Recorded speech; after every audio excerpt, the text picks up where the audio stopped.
Computer science videos here today to show you guys in this tutorial how to use Microsoft People for Office 365 on a Mac computer. Tutorial 5, recover a deleted contact.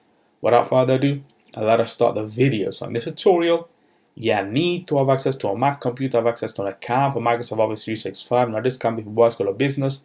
We can now start the tutorial. Let's now go all the way down to the dock. Go to Launchpad, go to the web browser, which is Google Chrome in this case. Now go to office.com. Make sure you are signed into the account. Go to the left-hand side navigation menu, click on Applications, go to All Applications, scroll to Explore all the applications. Now let's click on Microsoft People. Let's wait for that to load. And now, as part of this tutorial, we will look to recover a deleted account. So once you have deleted the account, or maybe you may have deleted it by mistake, and you wish to retrieve and recover that contact that you had created. So let's go to deleted,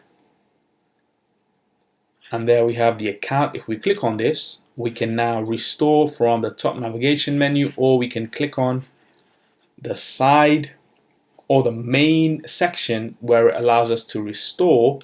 Let's click on restore, and the contact itself has now been restored. If we go to your contacts, trial account, which was deleted in the previous tutorials, has now been retrieved and recovered and back in the your contacts section within Microsoft People. If I go on trial account, all the information is there. We may wish to edit the contact if required, so we can now quit Google Chrome.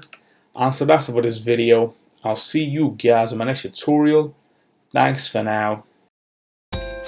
Thank you for making it towards the end of the video. Be sure to subscribe to my channel, Computer Science Videos. Be sure to check out the previous video on screen now, or you can ideally click on the playlist and watch all the journey for Computer Science videos from the start until now.